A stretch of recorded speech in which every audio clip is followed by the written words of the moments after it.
Então, vamos iniciar a aula 11 da disciplina de armazenamento e beneficiamento de matérias-primas de origem vegetal. E hoje, então, o tema é o beneficiamento da cana-de-açúcar, da elaboração de seus produtos. E, felizmente, podemos contar, então, com a disponibilidade do professor Fernando Almeida Santos, que é engenheiro agrônomo, formado na Universidade Estadual de Montes Claros. Ele é pós-doutor também na área de pesquisa, né, em cana-de-açúcar e produtos de biorefinaria. Ele está lotado na unidade em Porto Alegre e aceitou, então, o convite aí para repassar sua caminhada, seus conhecimentos. É autor de vários livros dessa temática, então é um dos grandes pesquisadores, né, que nós temos aqui no Brasil e no Rio Grande do Sul. Professor Fernando, fique bem à vontade, então, o espaço é seu aí para compartilhar seus conhecimentos aí conosco. Beleza, muito obrigado, bom dia a todos.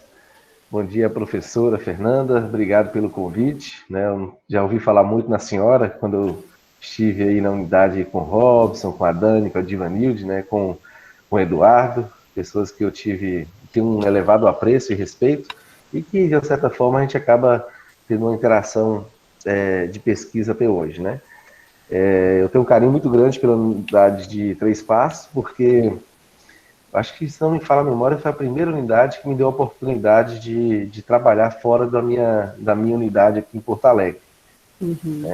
Foi muito bom, porque eu fiz grandes amigos, Como eu disse, eu tenho uma amizade, tenho um carinho muito grande pelo professor Robson, pelo professor Eduardo, também tenho um relacionamento muito bom, pela Dani, pela Divanilde, claro, os demais também. Eu cito esses porque eu tenho mais contatos, E a turma é uma turma cuja agronomia, eu costumo falar que eu sou apaixonado, tanto é que eu sou agrônomo, Muitas pessoas às vezes me perguntam, embora eu seja lotado aqui no curso de engenharia de energia, mas a minha formação básica, eu sou agrônomo.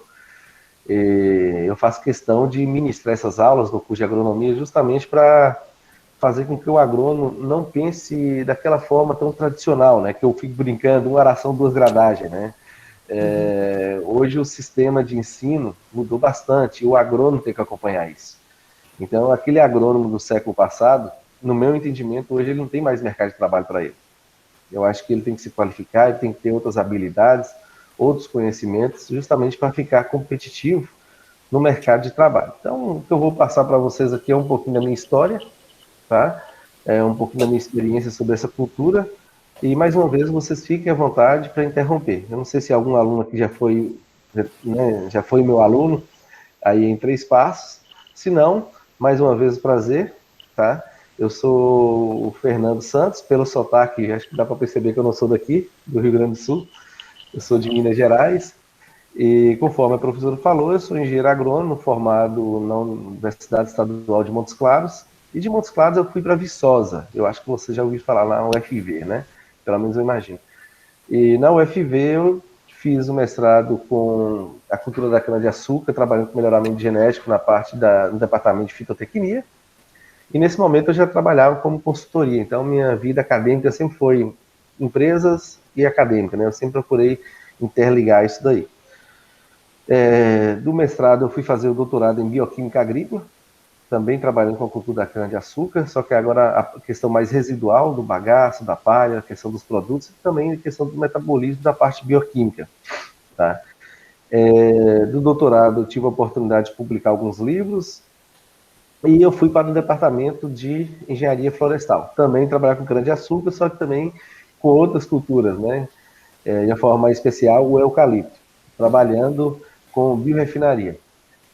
Meu primeiro pós-doc, então, foi na UFV, em seguida passei num concurso aqui na UERGS, onde eu estou desde o final de 2014, e no 2018, 2019, eu fui para o exterior fazer o segundo pós-doc, e também trabalhei nessa área de bioenergia, só que agora em solos contaminados lá na Europa, e hoje eu sou professor colaborador nessa universidade, chama Faculdade de Ciência e Tecnologia Nova de Lisboa. Então hoje eu sou colaborador nessa universidade em Portugal, sou efetivo aqui na UERGS e trabalho como professor também colaborador em 6 universidades aqui no Brasil.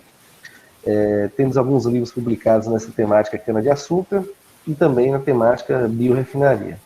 Então, me sinto muito confortável em orientar, principalmente vocês que estão nessa reta final aí de curso, que vocês, assim, pensem um pouquinho diferente, tá? Por isso que eu gosto de dar muito este diálogo do curso de agronomia, porque eu acho que o agrônomo em si, o desafio dele é muito grande, porque no meu entendimento, ele tem que entender vários assuntos para ele ficar cada vez mais competitivo. O que eu falo hoje na prática, falo até para minha filha, falo para as pessoas mais próximas, é o seguinte: eu sou muito imerso assim, no mercado de trabalho, tá? Então eu sou muito atuante no mercado de trabalho. Além da minha vida acadêmica, vida de pesquisador, eu estou muito imerso na iniciativa privada. Então isso que eu estou falando com vocês não é um achismo, não, é uma percepção real, tá?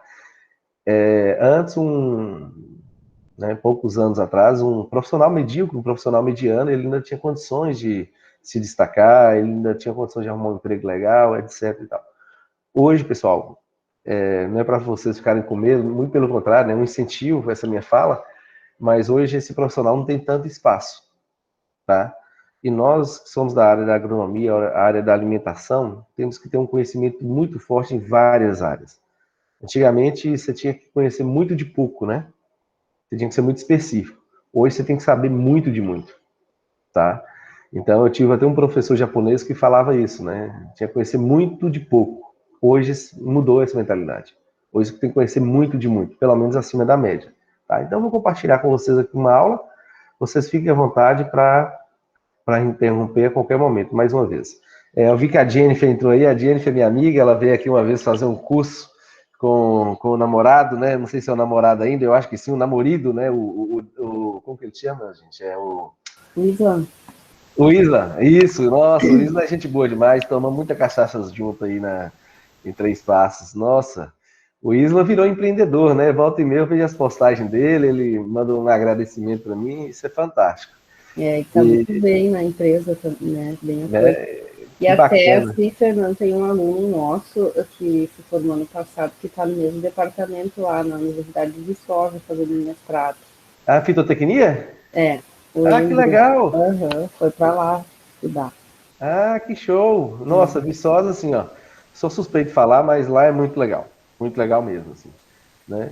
Que legal! Então, pessoal, estamos aqui tirando eu e a professora, estamos com 11 alunos na sala. Jennifer, um beijão, tá? Você já conhece mais ou menos a minha dinâmica. E os demais, mais uma vez, sejam bem-vindos e vocês podem interromper a qualquer momento. Então, vou compartilhar com vocês aqui a minha tela. Eu pediria só a gentileza da professora confirmar se vocês estão vendo a minha tela. Sim, certo. Tá. Isso aqui, pessoal, foi até uma aula que eu ministrei lá em Portugal, tá? Deve ter mais ou menos poucas semanas, acho que 2 meses estourando, talvez nem isso. E tá relacionado muito com essa temática que a professora me convidou. Então eu acabei, esse logotipo aí, mais da direita aqui, FCT é a universidade lá de Lisboa, na qual eu trabalho.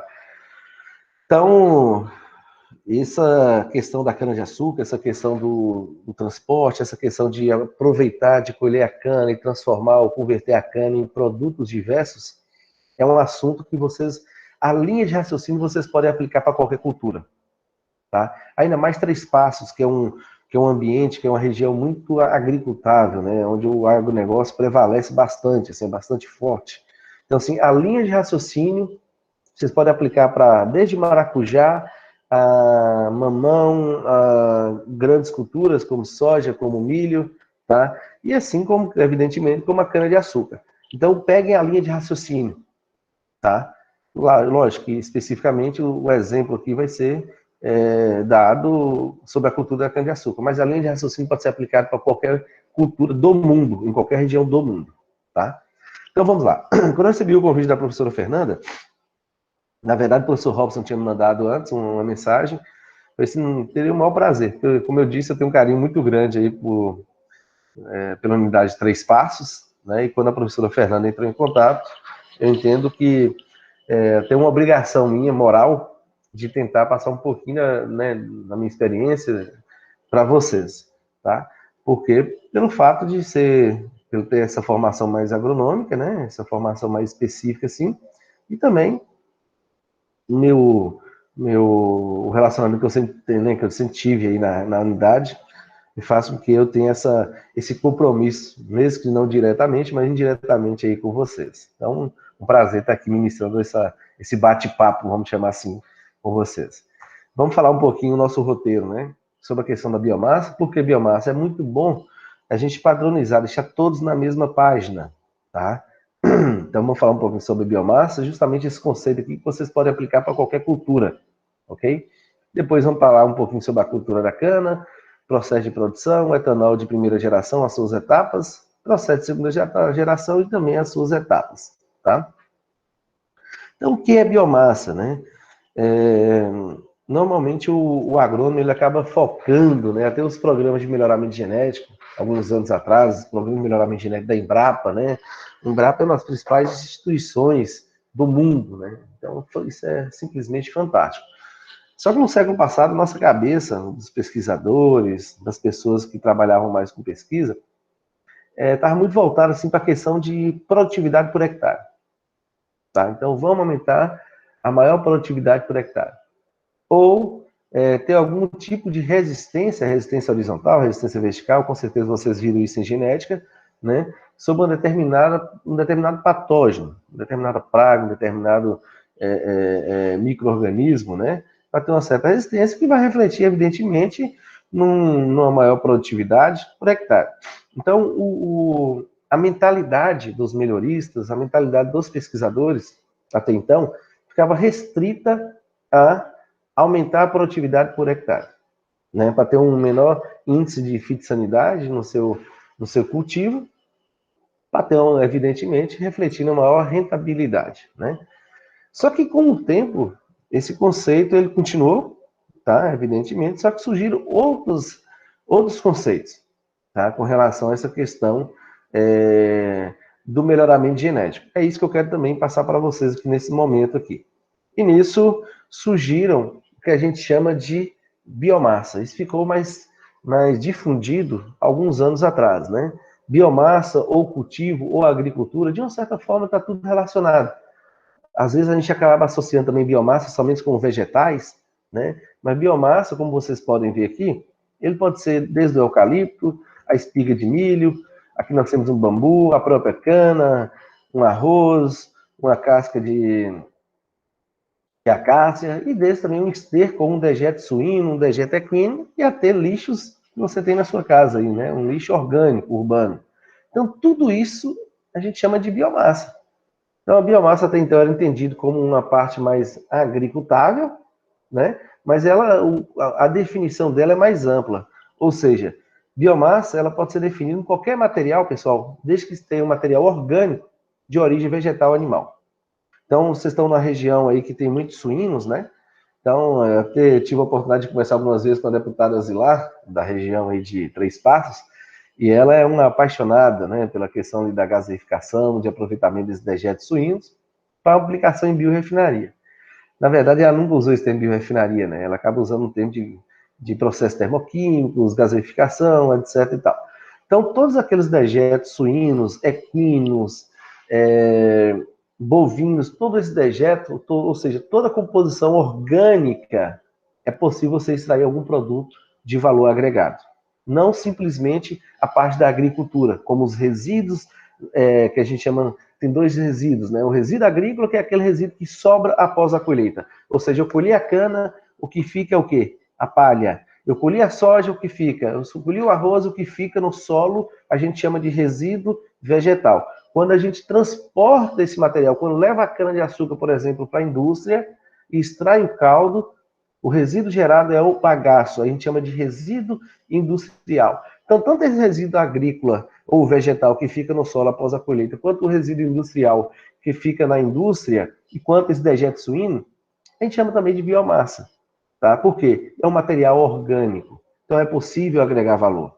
Fiquei muito feliz mais uma vez com esse convite da professora, porque dá essa visão de agregar valor de uma forma sustentável a esses resíduos, aqui no caso especificamente da cana-de-açúcar. Como eu disse, esse conceito pode ser aplicado para qualquer cultura, tá? Mas especificamente para a cultura da cana-de-açúcar é fundamental que o estudante, né, principalmente se vocês estão naquela reta final, né, do curso, tenha pelo menos assim, poxa vida, já ouvi falar sobre isso. E eu sugiro que vocês pesquisem um pouquinho mais sobre essas tecnologias, sobre essas rodas, sobre esse aproveitamento.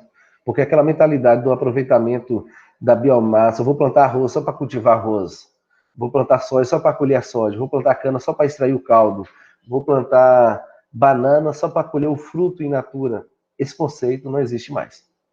Tá? Então, quer ser um A profissional... mandioca também, né, Fernando? A casca, tem um resíduo bastante grande, alto, né, da cultura da A mandioca. mandioca, certamente, a Manihot, né? A mandioca, ela foi a primeira fábrica do Brasil de etanol celulósico, se não me falha a memória, foi no Triângulo Mineiro, Uberlândia de Uberaba, o pessoal utilizava os resíduos da mandioca para produzir álcool, só para vocês terem ideia.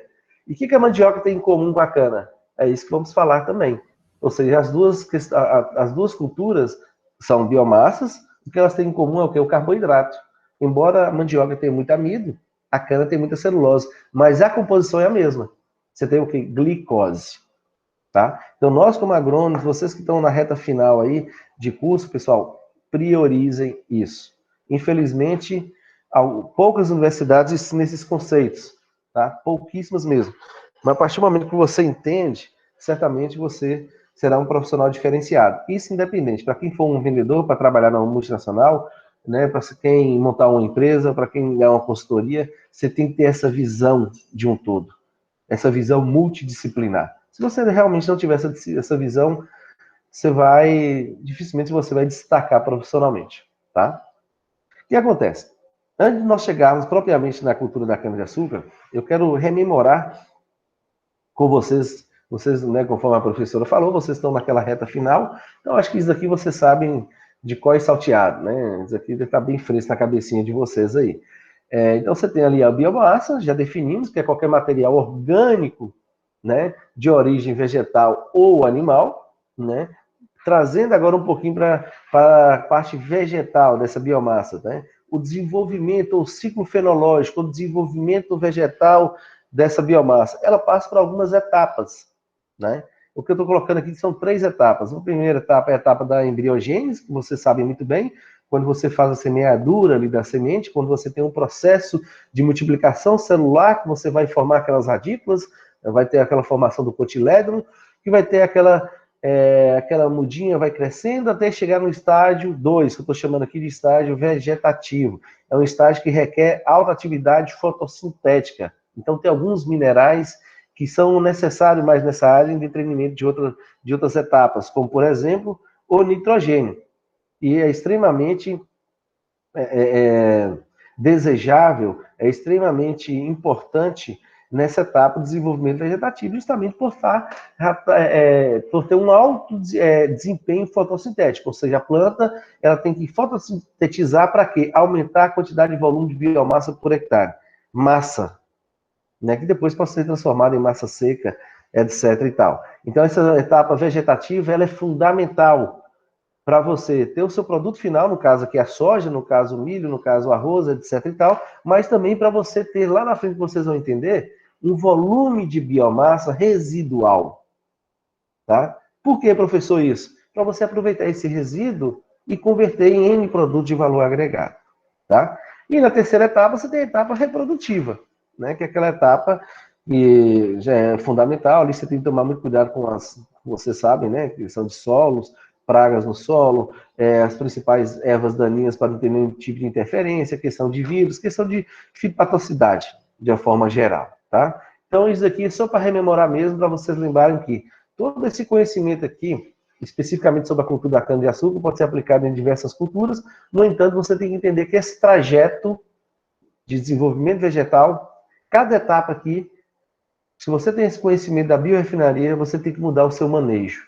Caso contrário, você vai fazer de uma coisa, vai ter um manejo que já está em desuso, que é aquele manejo que eu fico brincando, né? Uma aração duas gradagens. Tá? Não que esteja errado uma aração duas gradagens, mas isso é uma brincadeira que eu faço justamente para mostrar que o agrônomo ele tem que conhecer muito mais do que uma aração e duas gradagens. Tá? Ele tem que ter o conhecimento de um todo e passa por esse ciclo de desenvolvimento vegetal. Que quando você tem esse conhecimento da biorefinaria, do aproveitamento desse resíduo residual, você tem que agir de uma forma assertiva desde o início, desde o plantio, desde a semeadura. E, evidentemente, acompanhando aí todo esse processo de desenvolvimento vegetal, ok? Então, aqui outra questão importantíssima, que você sabe de qual é salteado. Eu até vou fazer uma pergunta para vocês aí, escreve no chat aí, que a professora fala para mim, que eu não consigo ver. A cana-de-açúcar, qual o metabolismo? Vocês acham que é um metabolismo C3, C4 ou CAN? 30 segundos. C4. Isso aí. A cana é o metabolismo C4, né? Então, assim, isso aqui também eu acho que está bem claro na cabeça de vocês, está bem fresquinho ainda, né? Não sei quem vai... Ciclo de amalato e aspartato? Isso. Então, assim, quais são as enzimas que atuam no metabolismo C3? No metabolismo C4? Alguém lembra? O nome das enzimas que atuam no metabolismo C4?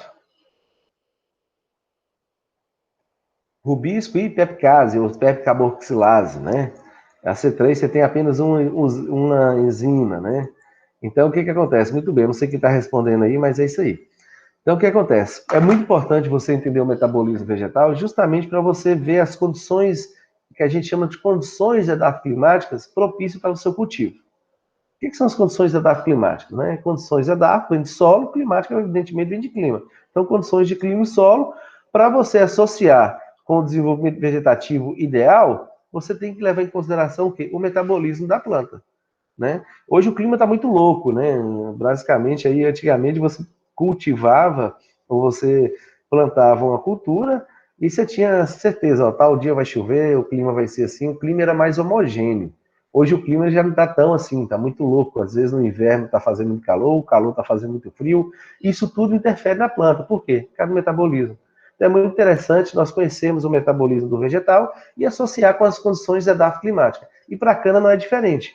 Embora tenha cana em Três Passos, tenha cana na Embrapa em Pelotas, na Embrapa aqui no Temperado, que eu tenho em parceria, o cana com produtividade sensacional, produtividade muito acima da média. Mas é um estado que não produz nem 1%, né, do seu etanol consumido. A cana-de-açúcar ela é mais amplamente cultivada na região centro-oeste, sudeste e também nordeste do estado. O que isso interfere para ter um alto rendimento, para ter uma alta produtividade, para fazer com que as usinas se instalem lá? Está muito relacionado com as condições da climática favoráveis para a cultura, que, por sua vez, tem um metabolismo que atenda aquelas condições. No caso da cana, metabolismo C4.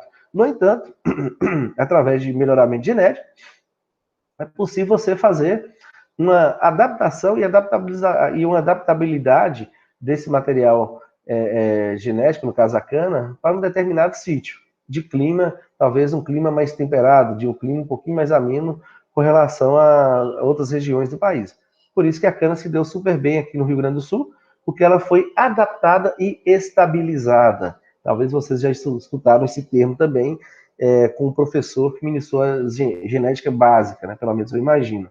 Então, quando você tem essa condição, é possível você pegar uma planta de metabolismo C4 e adaptar ou estabilizar um determinado sítio que seja propício mais para um cultivo C3.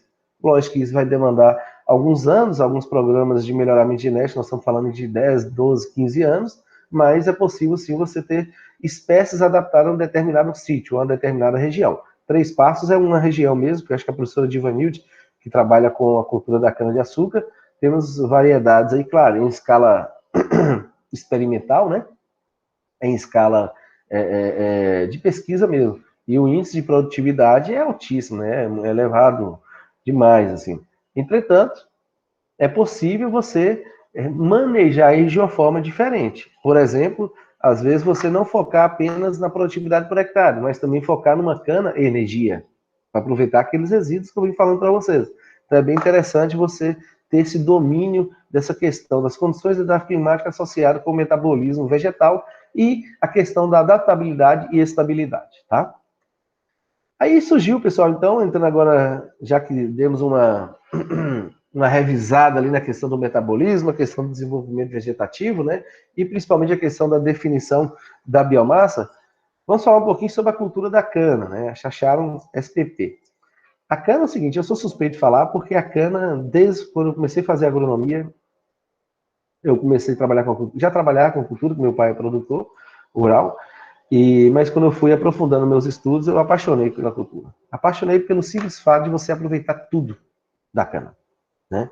Com certeza vocês são jovens, vocês devem ter uma idade média aí de 23, 24 anos, mas quem é um pouquinho mais experiente, a cana-de-açúcar, tá? Até por volta da início da década de 80, final da década de 70, a gente aproveitava basicamente o caldo da cana, tá? E esse caldo da cana, ele era voltado para produzir basicamente o açúcar, né? Depois que foi introduzido as destilarias nas usinas, que aí sim deu a opção de produzir o álcool, mas basicamente não se aproveitava nada, né? Talvez ali o bagaço você pegava para dar uma ração para o gado, simplesmente isso. Só que nos últimos anos, por isso que a ciência, o conhecimento, ele é fantástico, né? Você vai estudando e você vai dando outras opções para o produtor, para o empresário e também para os pesquisadores. Que é o quê? Que é aproveitar esses resíduos, conforme eu falei, os resíduos vegetal que fica após a colheita, no caso, a palha, ou o resíduo industrial, que é o bagaço da cana, em produto de valor agregado. Mas antes de chegar especificamente a esse tema, é interessante conhecer um pouquinho a parte anatômica, ou conhecer um pouquinho a parte estrutural da cana-de-açúcar, né? Então, a cana-de-açúcar, eu acho que vocês conhecem, né? Aí em Três Passos tem cana-de-açúcar, pelo menos tinha quando em 2019 eu estive aí. A cana-de-açúcar, você tem um como, esse carinha aqui, ó, não sei se vocês estão vendo no meu mouse, mas esse carinha aqui é o como que a gente chama de como industrializado, tá? É esse cara aqui que a gente tem interesse de levar para a usina.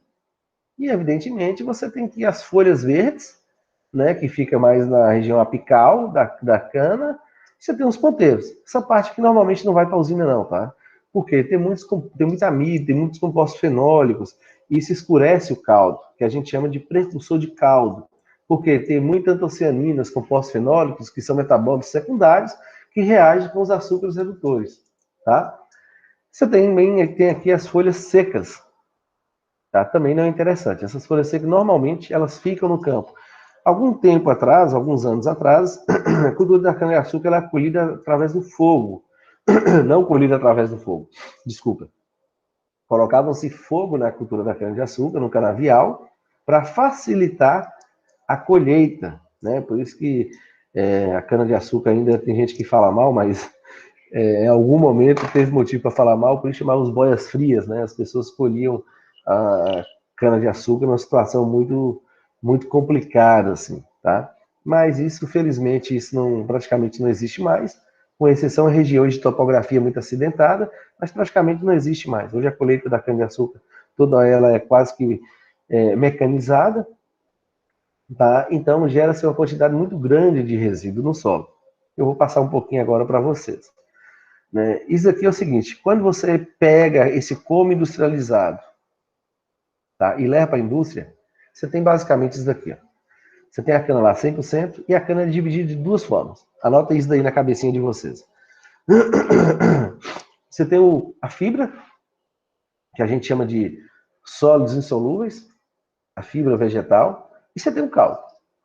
Então, aquele como industrializado que eu comentei com vocês, você tem a fibra e você tem o caldo. Tá? Só um pouquinho, leva só a parte do como mesmo para a indústria, o resto fica no campo. Como é que eles conseguem colher já só essa parte? Ou vai... Sim, normalmente você leva essa parte que a gente chama de como industrializado, esse como aqui, ó. Ali, tá. E as folhas verdes ali ficam lá. Normalmente eles cortam e já fica no campo. Tá? Agora sim. Aí esse como, quando chega na indústria, você tem ele dividido, você extrai o caldo, tá? O caldo da cana-de-açúcar, quem aqui nunca tomou um caldo, né? De cana-de-açúcar, acho que a maioria gosta. Você tem o caldo de cana-de-açúcar e você tem, quando você extrai o caldo, você tem ali a fibra, né? Que a gente chama do bagaço. Aqui tem um percentual, tá? Mas são os valores próximos disso aqui. Então você tem a fibra ali, algo em torno de 8 a 16%, e o caldo você tem ali em torno de 80%, 90%, tá?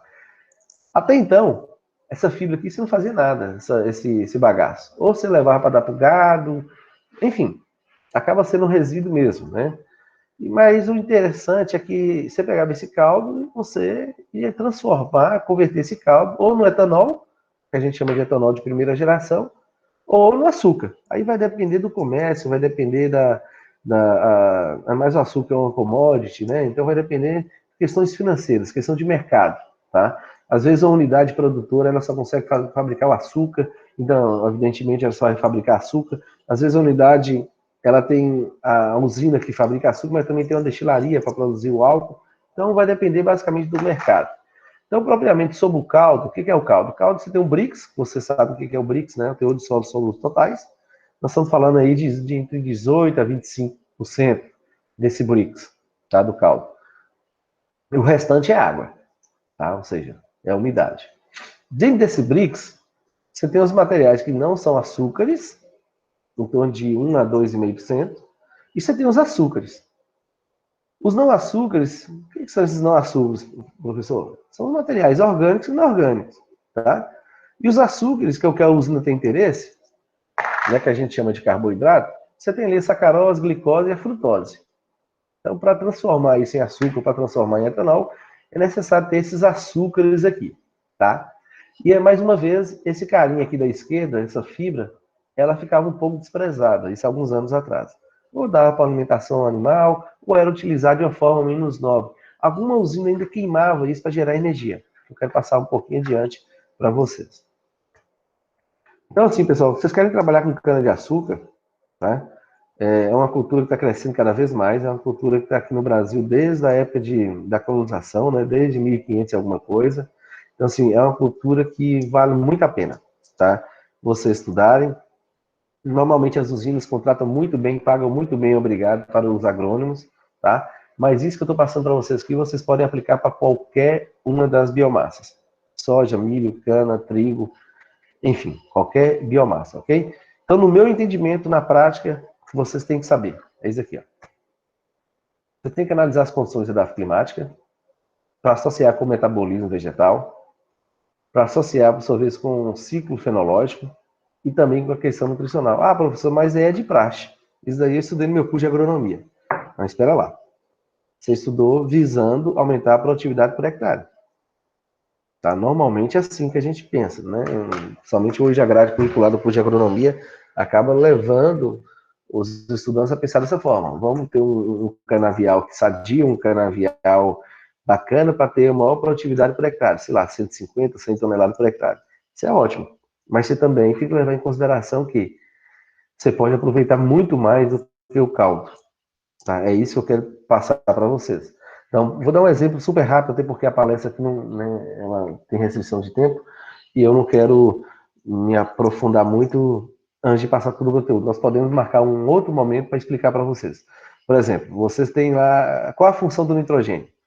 A função do nitrogênio é muito utilizado, principalmente naquela parte vegetativa ali, do ciclo de desenvolvimento, daquela segunda etapa, está muito relacionado com a fotossíntese, e vai ter um maior volume de biomassa. Beleza.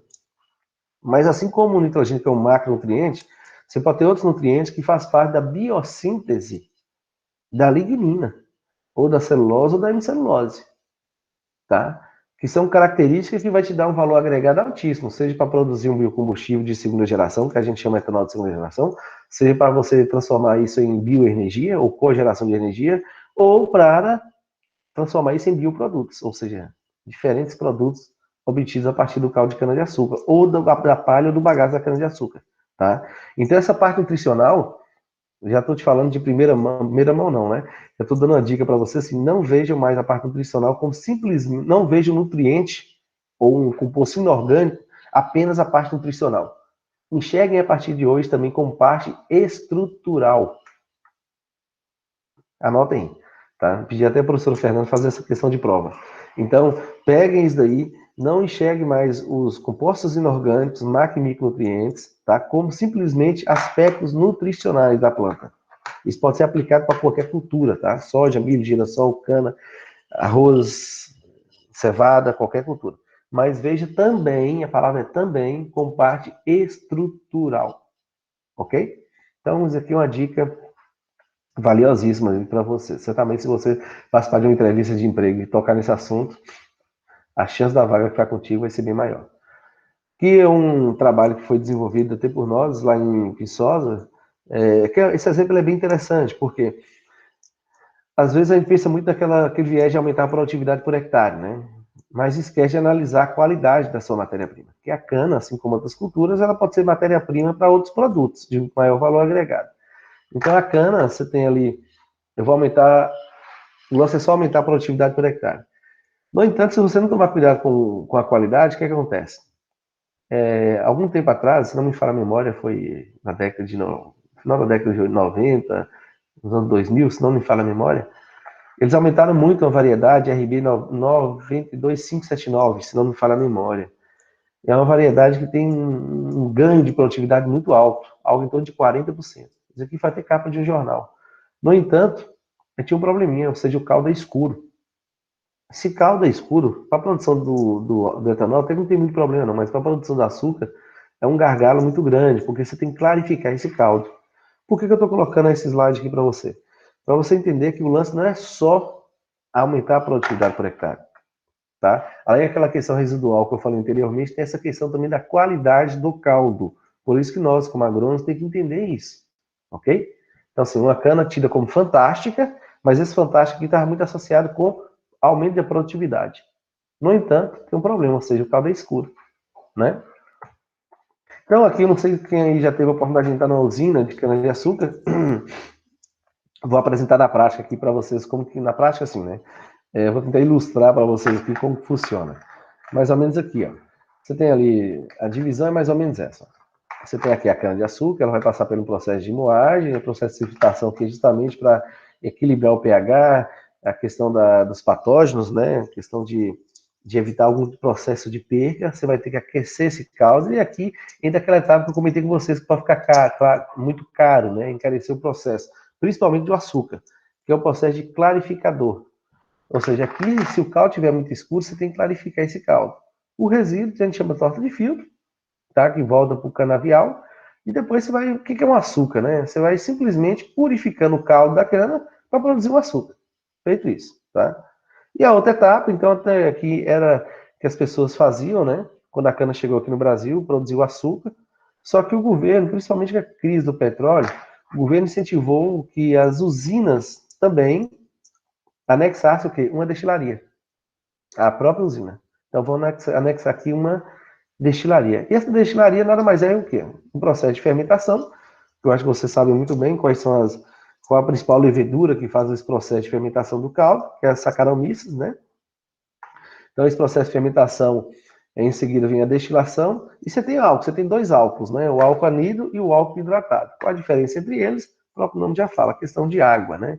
Então, você tem aquele álcool anidro, que ele é miscível à gasolina, que ele é misturado à gasolina, e você tem aquele álcool hidratado, que ele é utilizado nos postos de gasolina, ele abastece diretamente o seu veículo, tá? Aqui eu vou passar um videozinho, só peço que vocês confirmem se vocês estão ouvindo aí o áudio, tá? Opa, só um minutinho. Vocês estão ouvindo o áudio? Não. Não? Nada, nada? Não. Só a imagem. A imagem está rodando. Pessoal, então assim, eu peço desculpa que não dá para ouvir o áudio, mas aí eu vou fazer o seguinte. Só um pouquinho que a Maiara fala aí, Maiara. Eu acho que o professor tem que tirar o fone. Ah, tá, pode ser. Pode ser. Então tá. Então eu vou voltar aqui. Pelo que eu entendi, eu tenho que tirar o fone, né? Você só confirma para mim. Certo, agora sim. Tá ouvindo? Sim.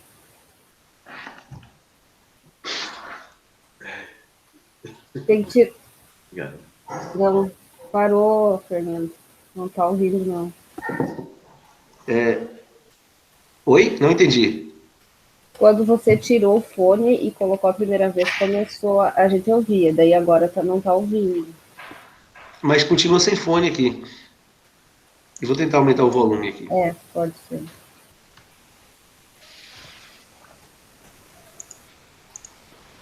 Estão ouvindo? Sim. Começo e fim.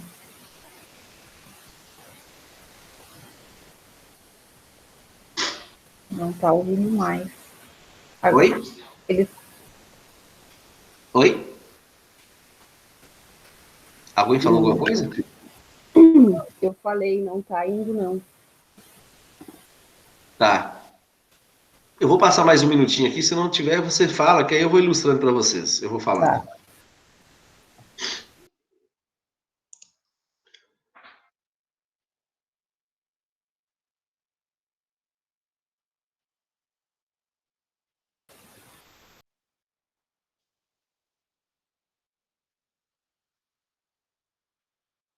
Tá sem o volume, tá sem o áudio. Tá só a imagem. A imagem tá ok, mas o áudio não. Tá. Então, pessoal, eu vou fazer o seguinte, ó. Aqui é basicamente assim, ó, explicando aquele processo que eu expliquei no slide anterior. É mostrando na prática como que ocorre o processo da produção do álcool e do açúcar. Então, eu vou deixar passar o vídeo acho que é 2, 3 minutos no máximo, 2 minutos. Depois eu vou explicando para vocês, pode ser assim? Pode sim. Tá. Desculpa aí, porque... Tranquilo. Né?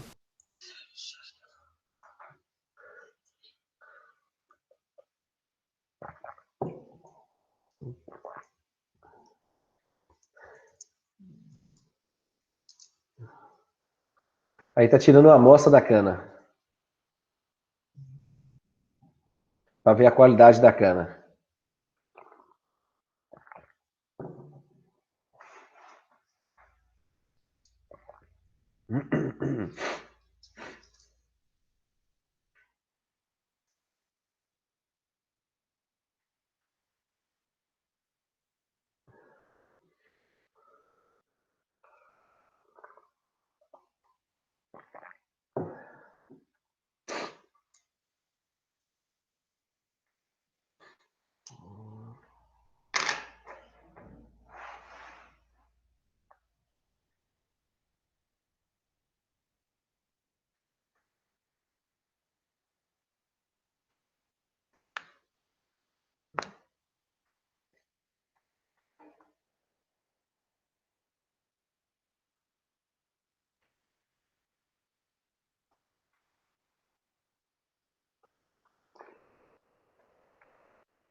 Aí tá extraindo o caldo.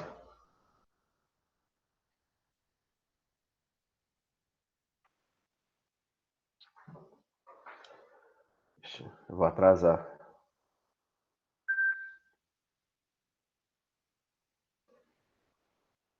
A gente pode passar de uma hora também, se não tiver outro compromisso, não tem problema. É a primeira aula que eu tô tendo de cana-de-açúcar na vida, professora Fernanda.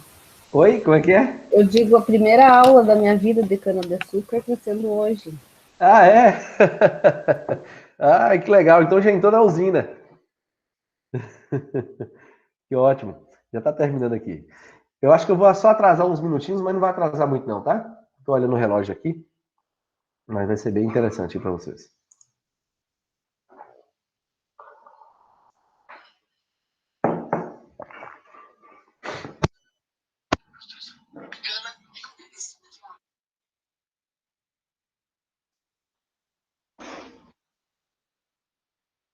Aí é o primeiro processo de fabricação do açúcar.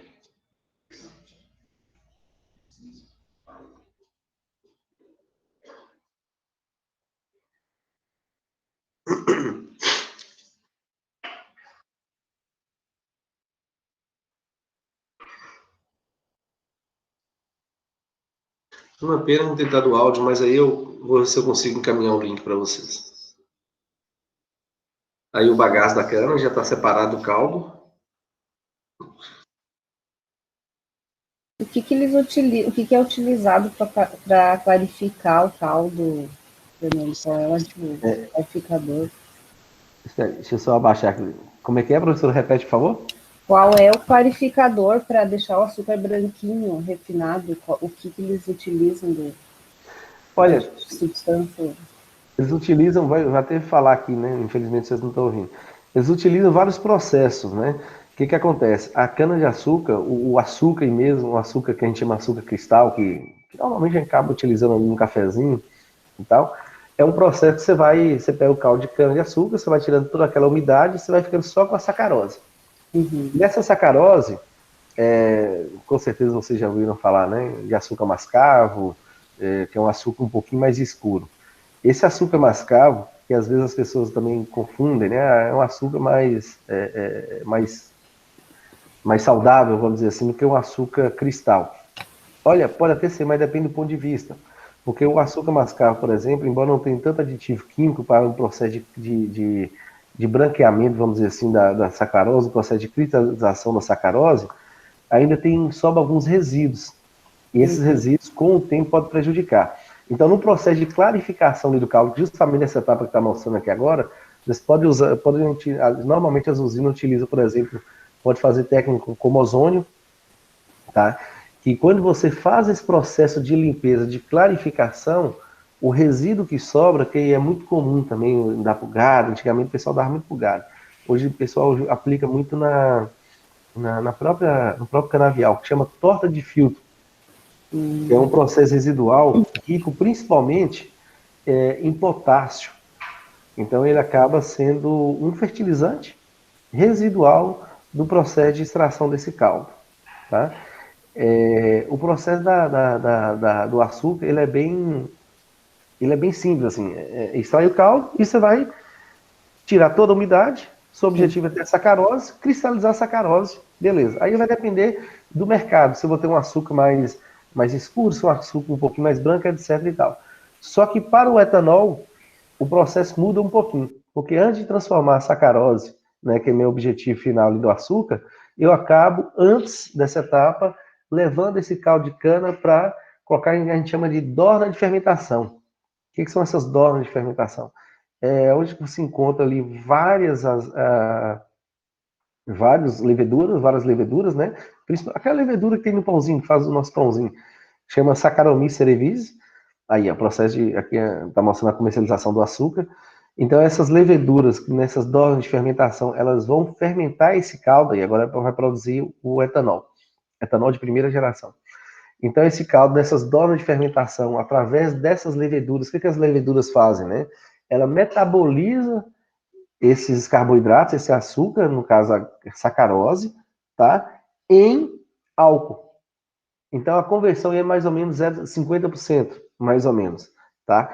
Então, depois desse processo de fermentativo, aí você vai para a parte de quê? De destilação ou desidratação, ou seja, você vai retirar a umidade do seu álcool produzido. Por isso que você tem álcool a 99,6%, 96,4%, que a gente chama de etanol anidro ou álcool anidro ou etanol ou álcool hidratado. A diferença entre eles é um percentual de água que existe.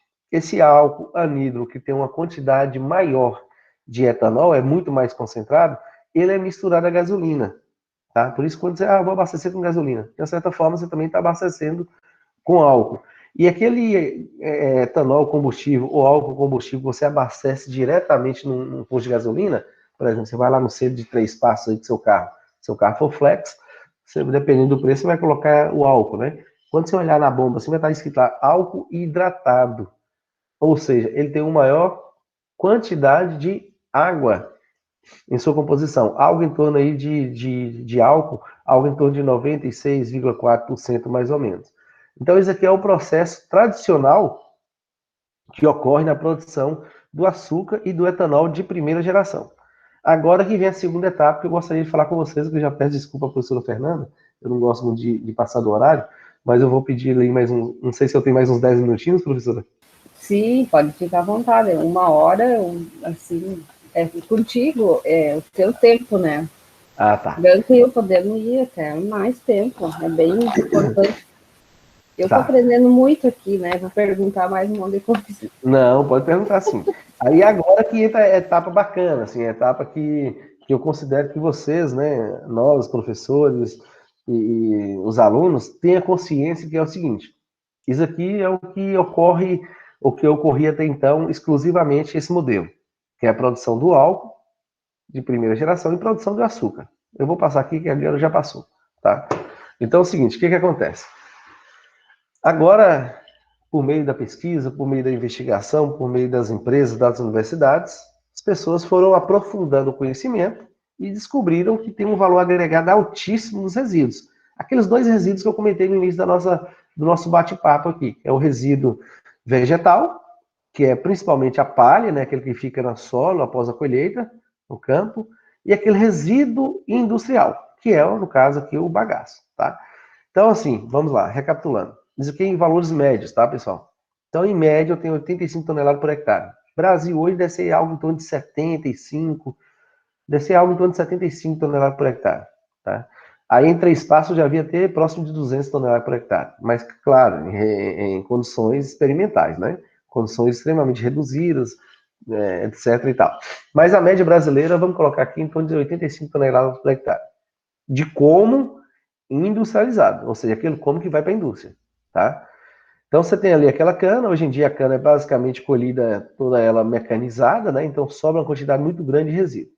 E aqui a gente leva para, a gente acaba denominando errado, né? Usina fabrica açúcar, destilaria produz etanol. Então você tem uma unidade produtora de açúcar e uma unidade produtora de álcool ou etanol, tá? Então eu colhi essa cana, levei para a indústria, tá? Se eu pegar aquele caldo de cana e produzir ele álcool, em 1 hectare eu vou ter mais ou menos aqui, ó, 7 mil litros. Isso é valor próximo, tá? Média. 7 mil litros de álcool de primeira geração. Ou seja, utilizando apenas o caldo. Se eu pegar esse mesmo caldo e produzir, não, o mercado está mais interessante, financeiramente é mais interessante produzir açúcar, eu vou ter mais ou menos ali 12 toneladas de açúcar. Tá? Isso aqui é uma média. Ou 7 mil litros de álcool de primeira geração, ou 12 toneladas de açúcar. Independente se for um ou for outro, eu vou ter 2 resíduos. Né? Vocês concordam comigo que eu vou ter o resíduo da palha, que após a colheita mecanizada, a palha vai ficar aqui no solo. E vou ter o resíduo, quando eu vou extrair, quando extraio o caldo, eu tenho o bagaço. Então tem 2 resíduos, o bagaço e a palha. Tanto o bagaço e a palha, a quantidade é bem próxima, tá? Mais ou menos 12 toneladas por hectare. Aí vocês agrônomos, né, podem perguntar, professor, mas se eu recuperar tudo isso daqui do solo, o solo vai ficar descoberto. Né? E a questão do plantio direto, que tem muito aqui no Rio Grande do Sul, né, que somos educados a pensar dessa forma, a questão de proteção do solo, a questão de ciclagem de nutrientes, enfim, os benefícios agronômicos. Sem dúvida, é importante, só que já existem alguns estudos, tá? Como eu disse, essa linha de raciocínio vocês podem aplicar para qualquer cultura.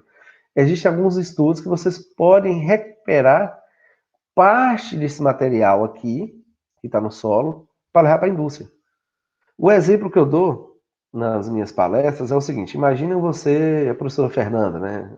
Não vou dar exemplo da Jennifer. Imagina que a Jennifer é bem magrinha, né? A Jennifer está morrendo de fome. E ela vai, sei lá, ela pede um iFood aí e chega 10 marmitex para ela, de comida.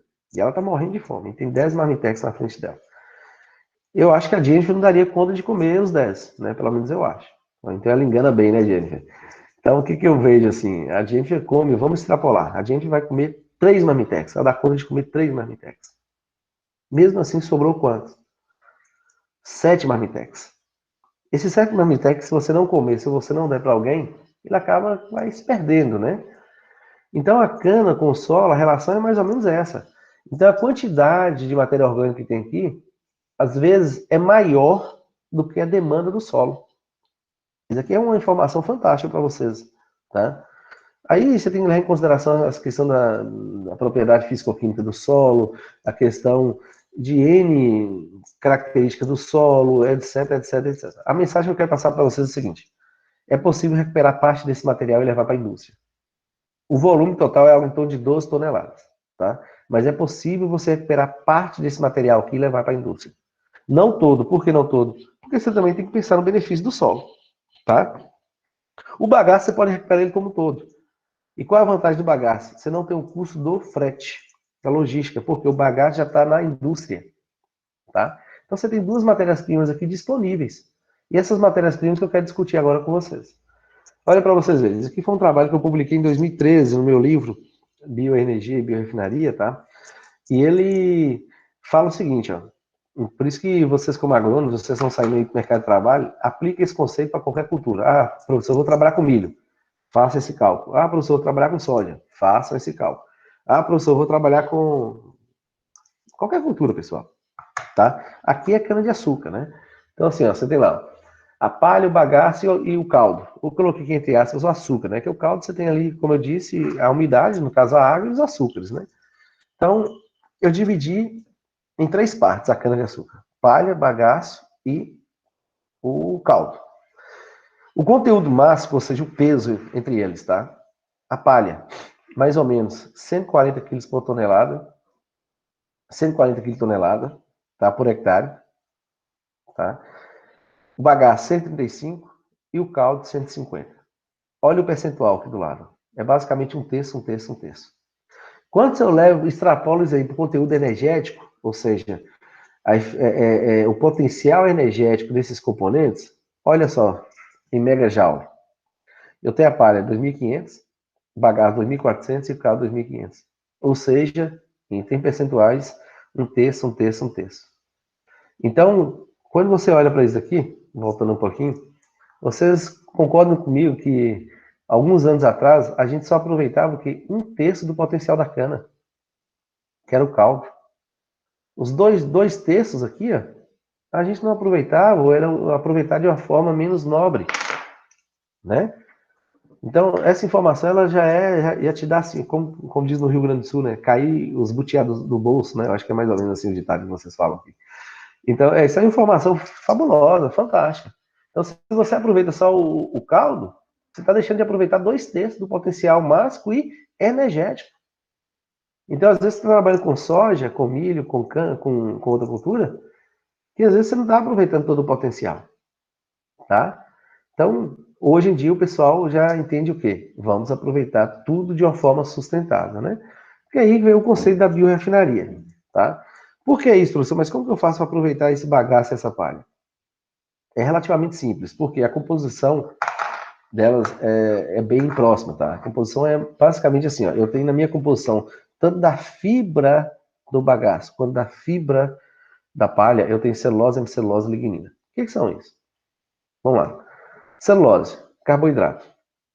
Tá? É um carboidrato que a gente chama de hexose, de 6 carbonos, e ela é linear, e são monômeros de glicose. Então, cada molécula dessa aqui que eu estou passando o mouse é uma molécula de glicose. Elas são ligadas através de uma ligação beta-1,4, e você tem uma cadeia linear de celulose. Então, se você pegar a celulose e fracionar ela, você vai ter moléculas de glicose. Hemicelulose, sempre sendo plural, porque são vários carboidratos que tem. Aí vocês podem relembrar as aulas de bioquímica lá, né, gente? Eu sou a prof de bioquímica deles. Ah, aí, ó, que legal. Daí eles perguntam onde vai usar, onde vai aplicar, né? Então, essa aula aí toda aplicada, né, dos conceitos, tanto da fermentação, quanto esses aqui das estruturas, né? Exatamente. Olhem bem, eu sempre falo para eles, peguem o gosto de olhar as estruturas orgânicas, né? E interpretar elas. Exatamente. Então aqui você tem a hemicelulose, que é sempre no plural. Por que plural? Porque tem vários carboidratos, tá? E a diferença da celulose, a celulose é linear. A hemicelulose, normalmente, elas são ramificadas. Por quê? São vários açúcares, tá? Qual o principal carboidrato que tem? Qual o principal açúcar que tem na molécula de hemicelulose? É a xilose, que é um açúcar de 5 carbonos, por isso que a gente chama de pentose, tá? Então, o principal carboidrato da hemicelulose é a xilose, mas tem outros carboidratos também, tá? A lignina é muito variada, tá? Varia muito, a sua composição vai depender muito da espécie, tá? Se é uma gramínea, se é uma conífera, tá? Então, a composição da lignina vai variar bastante, mas de uma forma geral, o que é uma lignina, né? É um polifenólico. Então, cada um desses anel aromáticos aqui, ó, pode ser considerado um composto fenólico, que tem um valor agregado altíssimo. Por isso que tem muita energia. Quando você tem muita lignina, você pode olhar que o poder calorífico é elevado. Daí a importância de você o quê? Entender as moléculas, entender a parte mais orgânica do seu material vegetal, tá? Aqui, só para título de comparação e ilustração, você tem lá, na minha coluna aqui mais à direita, diferentes tipos de biomassa, palha de cana, bagaço de cana, madeira, sabugo de milho, etc. E você tem aqui as composições, né? Só para título de comparação, tá? Vamos dar exemplo aqui da banana. A banana, nós estamos falando aqui algo em torno de 60%, assim, hoje eu já fiz trabalho e já encontrei 55%, tá? Mas vamos colocar aqui 60% de celulose. O bagaço e a palha de cana-de-açúcar, o pessoal já utiliza hoje a celulose, né? Seja para produzir etanol de segunda geração. Vocês que são agrônomos, vocês sabem disso. Como que eu faço para colher o cacho de banana? Né? Você acaba pegando um facão, indo lá no bananal, cortando o cacho e levando. Mais ou menos isso, né? E o que você faz com o pseudocaule da banana? Você acaba cortando o pseudocaule. Então você cortou o cacho, cortei o cacho. Beleza, levei.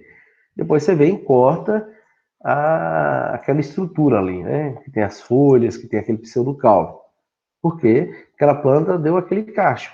Até mesmo para estimular as filhas, né? Ou seja, a mãe. Então você tem a mãe, a filha e a neta, né? Você tem uma família ali no seu bananal. Então você tem que cortar o cacho e acaba cortando a planta. E aquele pseudocaule enorme ali, você acaba colocando na entrelinha, né? Colocando ali no próprio solo. Então olha a quantidade de energia que você está colocando lá. 60%.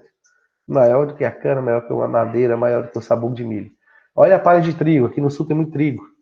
Olha a quantidade de hemicelulose que tem, 50%. Tá? E aqui é o exemplo que eu dei do coco. Embora aqui no Rio Grande do Sul não tenha muito coco, quando eu digo não tem muito coco, do ponto de vista de cultivo, né? Mas o que você faz com o coco? Você acaba indo para a praia, comprando água de coco, alguma coisa assim, você acaba tomando a água, o líquido ali, né? Consumindo a água de coco, e o fruto em si você acaba desprezando, jogando fora, né? De forma geral é mais ou menos isso. Mas olha a quantidade de lignina que tem a fibra de coco. Uma coisa absurda. Então, tudo isso aqui que estou mostrando para vocês são resíduos que têm um valor agregado altíssimo, por quê? Em sua constituição. Então, você como agrônomo que está saindo aí, daqui a algum tempinho, está saindo do mercado de trabalho, seria bem interessante você ter essa noção. Tá? Então, diante disso, veio esse conceito que é realmente a biorefinaria, né? Que é aproveitar os resíduos, né, lignocelulose, que a gente pode chamar assim, ou converter parte desses resíduos ou parte dessa biomassa em produto de valor agregado, seja ele uma bioenergia, bioprodutos ou biocombustíveis. A diferença de uma refinaria do petróleo é que o petróleo vem de uma fonte fóssil, né? E a biorefinaria vem de uma fonte renovável. Basicamente é isso, tá? E dentro da biorefinaria você tem várias plataformas. Eu até queria desenvolver isso em 3 passos, né? Até liberei um recurso financeiro aí para o laboratório, quando eu aprovei uns projetos, mas infelizmente não deu muito certo. Mas seria bem interessante porque aí vocês têm uma região muito agrícola, né? Eu não vejo ninguém trabalhando dessa forma mais aprofundada na UERGS. E como eu tenho uma interação muito legal com vocês, eu queria desenvolver essa linha de pesquisa aí, que é o seguinte, que é pegar aqueles resíduos que eu falei, seja resíduo de suínos, equinos, de soja, milho, o que mais tem aí? Sorgo, enfim, qualquer biomassa que tem na região aí, tá?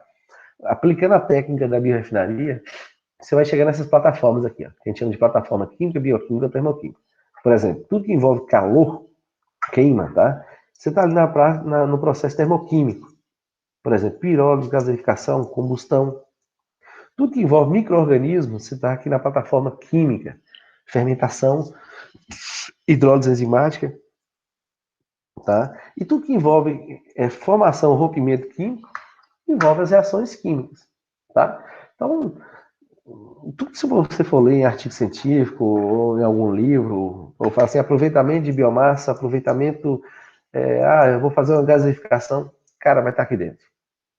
Tá? Talvez não com essas palavras que eu estou falando, mas vai estar aqui dentro. Então, o grande lance é você ter uma noção de qual o comportamento, qual a estrutura da sua biomassa para você utilizar qual a melhor plataforma para a sua demanda, qual a sua necessidade. Tá? Aí, com certeza, eu conheci um aluno aí que o pai dele planta muita soja, esqueci o nome dele. Né? Mas acaba que o foco do pai dele, o foco da maioria, tem uma cooperativa também muito forte, que eu esqueci o nome, acaba que o nome das cooperativas aí também, acaba que o foco é simplesmente o produto final, né? Ou seja, vou plantar soja para colher soja, vou plantar milho para colher milho. E esquece de também que existe uma oportunidade muito grande de você agregar valor nos resíduos, né? Então, eu lembro que no ano passado, tá?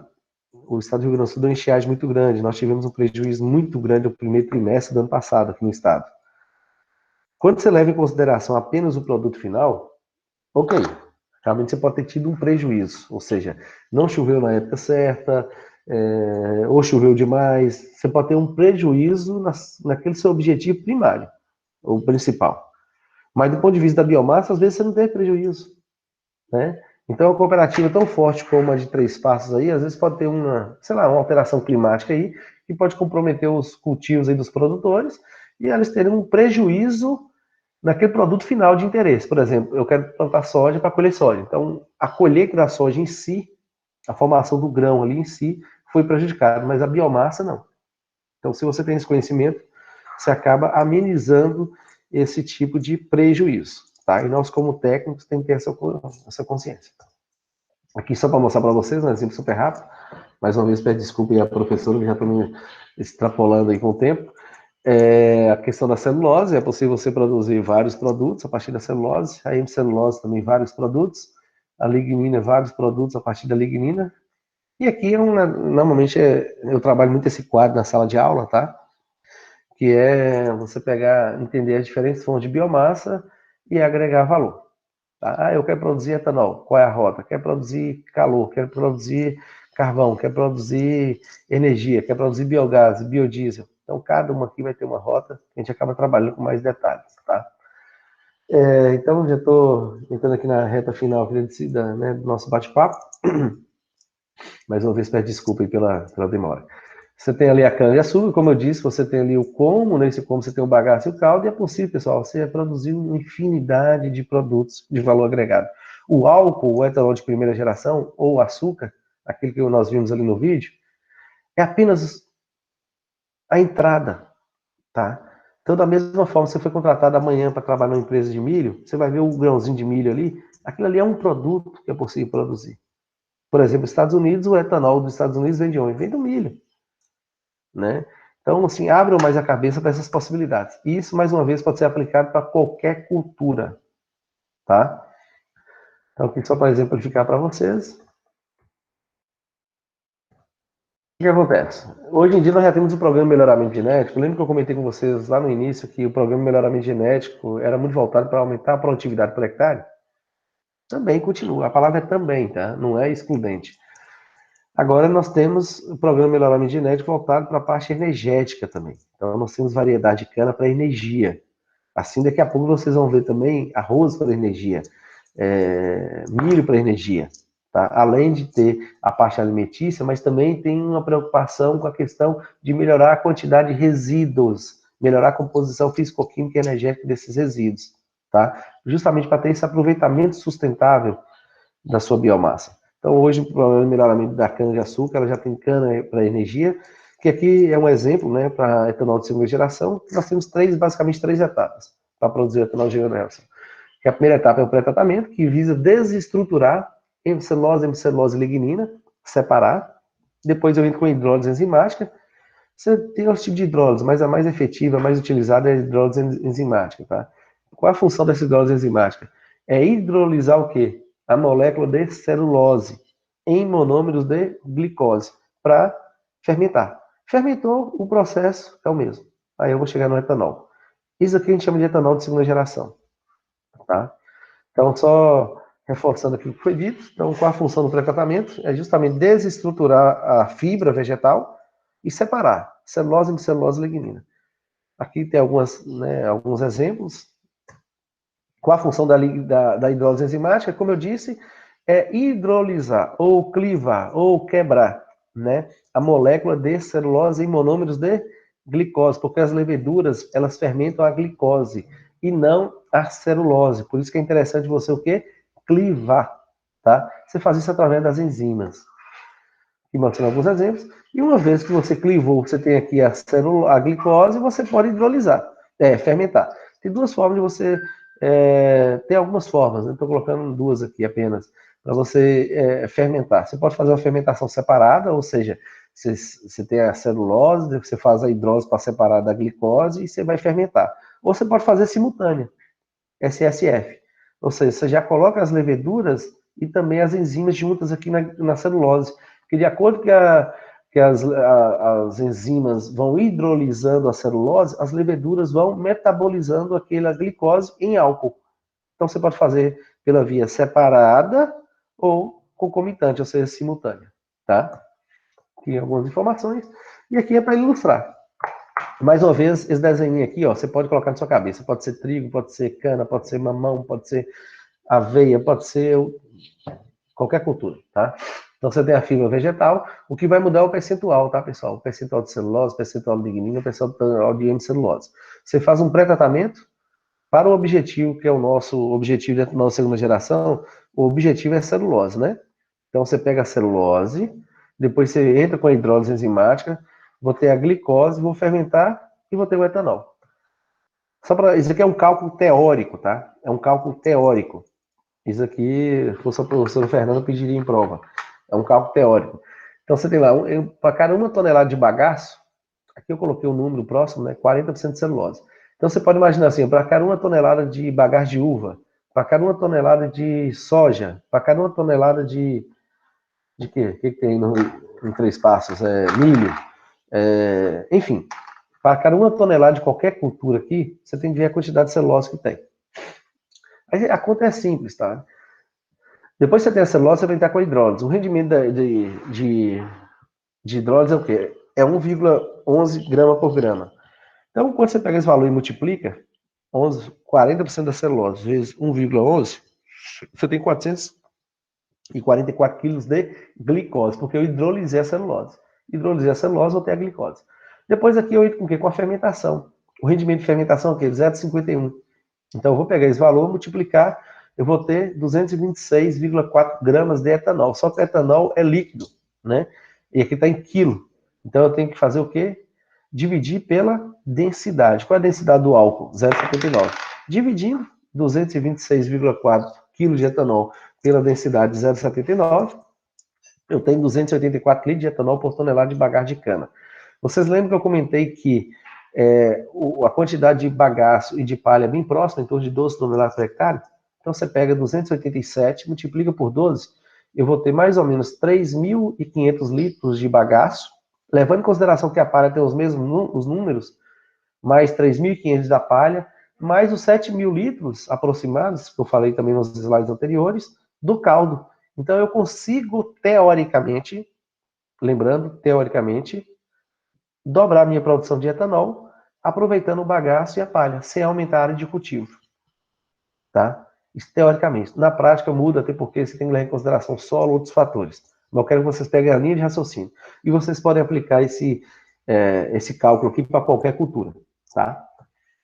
Aqui eu não vou passar esse vídeo, é um vídeo de um colega lá de São Paulo, ele explicando como funciona o etanol de segunda geração. Né? Eu não vou passar porque vocês não estão ouvindo. Até porque o horário já está ficando eu tô atrasado aqui com vocês.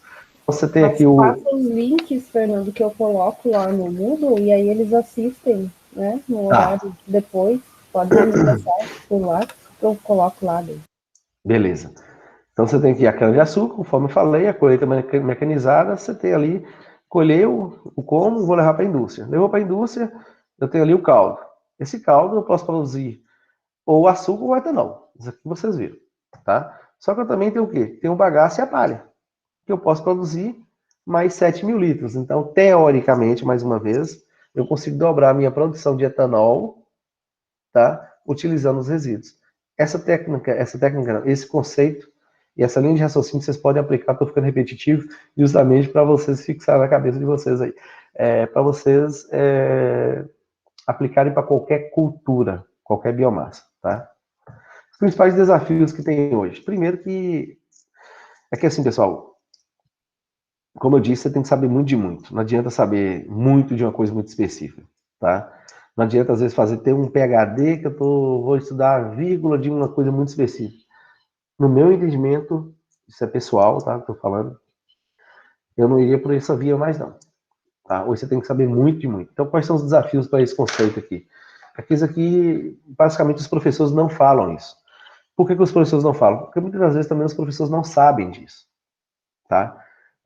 O professor só ensina aquilo que ele sabe, né? Então, aquilo que ele busca. Então, acaba que, como o professor desconhece, tem um conceito mais daquele agrônomo mais tradicional, então acaba que ele não passa isso. Então, assim, é a criação de um ambiente mais acadêmico, assim, para desenvolver mão de obra especializada. Hoje, se nós formássemos agrônomo com essa visão, certamente, assim, ó, hoje está faltando muito mão de obra com essa visão, mas muito mesmo, tá? Então, primeiro começa a parte científica. Segundo, a técnica, tá? Isso aqui já vem melhorando ano após ano, tá? Antigamente ficava mais em escala de protótipo, escala laboratorial, hoje já tem várias empresas que já fazem isso em escala comercial. Então, o técnico está sendo, infelizmente, vem sendo superado essa parte aí de levar isso até o consumidor final, colocar na sociedade. E econômico, essa parte também, claro que depende de governo, depende de vários fatores, mas eu vejo que a cada ano está melhorando, que é o quê? Que é disponibilizar de editais ou incentivo financeiro para você aplicar essas técnicas. Hoje eu posso, acho que a Jennifer está aí ainda, ela fez um curso aqui comigo, então hoje existe milhões e milhões, até bilhões de reais somente no Brasil, que as empresas poderiam aproveitar, e também os acadêmicos, as universidades, para aplicar esse conceito em sua instituição. Né? Então, às vezes, a falta de conhecimento realmente complica esse processo. Então, o que eu vejo? Estou chegando na reta final, que é o seguinte: quer ir para o mercado de trabalho, ficar mais competitivo, ter um salário mais interessante, ocupar cargo de liderança, enfim, ser um profissional bem sucedido, né? No meu entendimento é o seguinte: se você ficar mais na mesma, aquela visão de agrônomo mais tradicional, que é interessante também, mas eu acho que está limitado, tá? Até porque, assim, enquanto você tem só a visão de plantar soja e colher soja, daqui a pouco tem seu vizinho ali que vai colher a soja, mas vai agregar valor também dos seus resíduos. Logo, o seu custo de produção por hectare vai ser menor. Então, acaba que você vai ficar menos interessante ou menos competitivo que ele. Porque isso tudo que eu estou falando não é achismo, não, é dinheiro. No final das contas, tudo para nesse carinha aqui, ó, que é a grana, tá? Então, no meu entendimento, vocês que estão saindo aí para o mercado de trabalho, entendo bastante da parte da produção de biomassa, que eu acho que é o forte de vocês, né? Principalmente a grade curricular da UERGS é mais voltada para a parte da produção da biomassa, né? Produção de trigo, produção de cana, produção de soja, etc. Mas também entenda, pessoal, a parte da química e da bioquímica, tá? Principalmente essas estruturas orgânicas que foi falado aqui. Celulose, hemicelulose, lignina, poder calorífico, fazer algum tipo de análise, tá? Análise termogravimétrica, análise de granometria, densidade, por exemplo, qual o principal gargalo hoje para recuperar a palha que está no campo para levar para a indústria? Está muito relacionado com a densidade, que a densidade é muito baixa, tá? Então, eu sugiro que vocês estudem bastante a parte da química e a parte da bioquímica. Normalmente o agrônomo não gosta, né? Mas tem que estudar.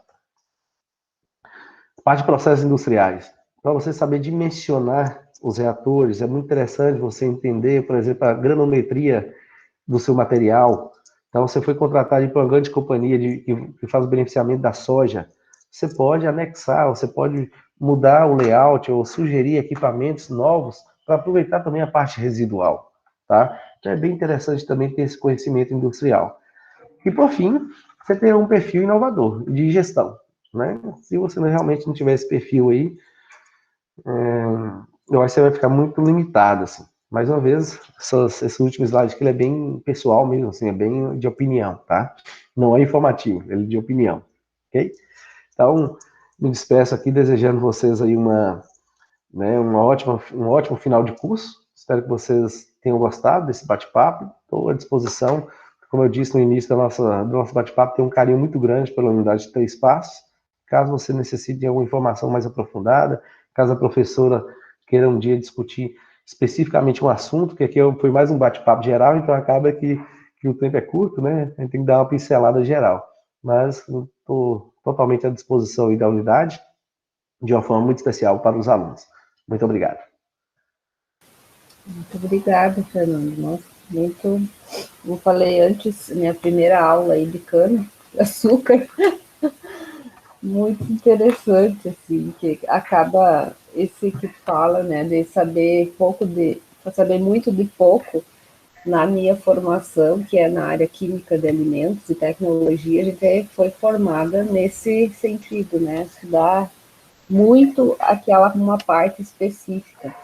E eu vejo assim que a construção desse futuro, né, passa por eles que estão aqui hoje, né, na universidade, e esse olhar de criatividade, né, de enxergar soluções sustentáveis, né, para esse planeta e para a profissão, é algo fundamental, né, Sem dúvida. se algum aluno ainda não tem isso desenvolvido, vai ter que desenvolver de alguma forma, né, para entrar nesse mercado de trabalho e fazer a diferença, né, então é bem, bem importante. Pessoal, vocês têm alguma dúvida? A aula foi muito didática, muito boa, mas aproveitem aí um tempinho ainda que vocês. As minhas dúvidas eu ia perguntar com relação àquela tua transparência que falou de quanto produz e como que você pode utilizar esse resíduo e aumentar essa produção.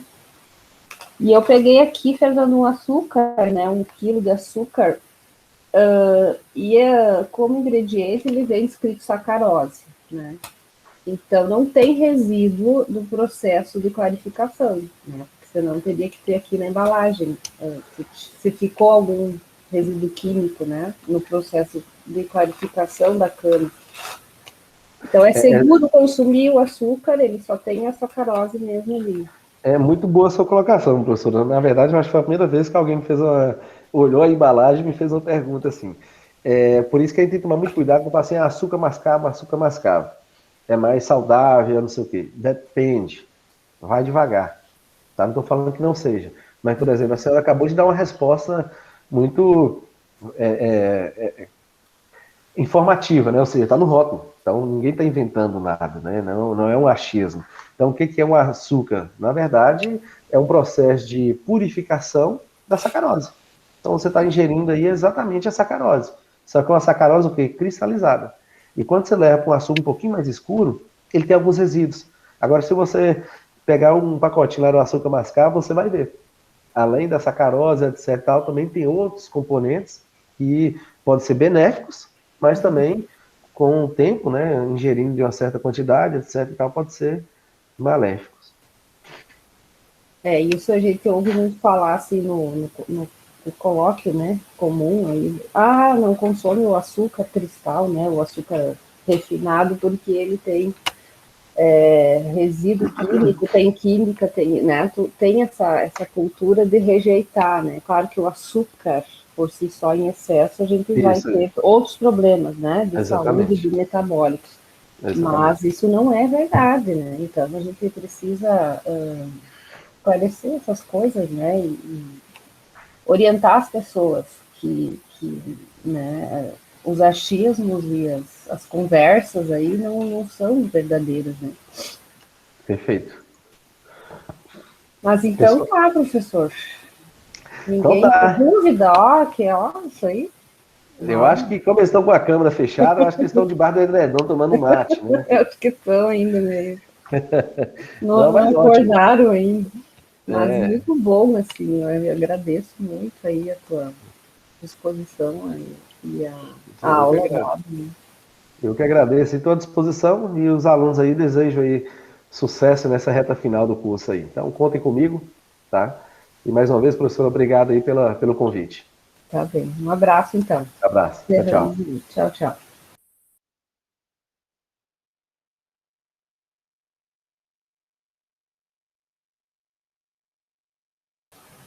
Até semana que vem, então, aí, galera. Bom dia, professor. Até semana que vem, então.